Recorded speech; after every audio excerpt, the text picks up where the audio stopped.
मुंबईतील पूल, उड्डाण पूल, भुयारी मार्ग, स्कायवॉक, पादचारी पूल बांधण्यासाठी सल्लागारांची नियुक्ती करण्यात येणार। मुंबई पालिकेच्या स्थायी समितीच्या बैठकीत हा प्रस्ताव मंजुरीसाठी येणार। मध्य रेल्वेद्वारे निळजे स्थानकावर इलेक्ट्रॉनिक इंटरलॉकिंग प्रणाली कार्यान्वित करण्यासाठी आज 10 तासांचा ट्रॅफिक ब्लॉक असणार आहे। ब्लॉकमुळे कोकण रेल्वेचं वेळापत्रक कोलमडणार आहे। या काळात दादर, हुबळी एक्सप्रेस, ठाणे कल्याण, कर्जत मार्गे वळवण्यात येणार। मुंबई शहर आणि पश्चिम उपनगरातील काही भागात गढूळ पाणीपुरवठा होत असल्याच्या तक्रारी वाढल्या। या पार्श्वभूमीवर पालिकेकडून नागरिकांना पाणी गाळून आणि उकळून पिण्याचं आवाहन। पाण्यातील गढूळता कमी करण्याकरता योग्य ती उपाययोजना सुरू। माडाच्या मुंबईतील 2640 घरांच्या सोडतीला अखेर मुहूर्त। अर्जदारांची 3 महिन्यांपासून असलेली प्रतीक्षा अखेर संपणार। या आठवड्याच्या शेवटी किंवा पुढच्या आठवड्याच्या सुरुवातीला संगणकीय सोडत काढण्यात येणार।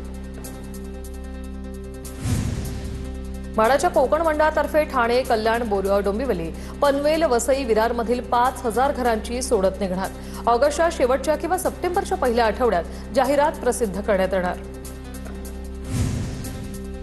मुंबई, ठाणे, पालघर, रायगड, पुण्याला आज ऑरेंज अलर्ट। आज 4 जिल्ह्यांमध्ये मुसळधार पावसाची शक्यता। रायगडला 21 आणि 22 जुलैसाठी ऑरेंज अलर्ट।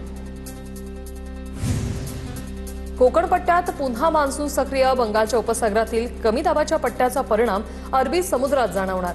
संपूर्ण रत्नागिरी जिल्ह्यासह कोकण किनारपट्टीसाठी येलो अलर्ट। विदर्भात पुढील 4 ते 5 दिवस दिलासादायक पाऊस होणार। गोंदिया, भंडारा, गडचिरोली जिल्ह्याला पावसाचा येलो अलर्ट। 24 तारखेनंतर मात्र पुन्हा पावसात खंड पडण्याचा अंदाज।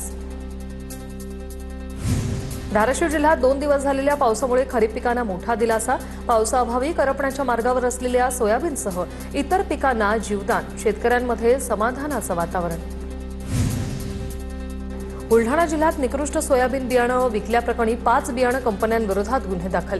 प्रयोगशाळेच्या अहवालानंतर कृषी विभागाकडून कारवाई। बियाणं न उगवल्याने शेतकऱ्यांना दुबार पेरणीचा फटका।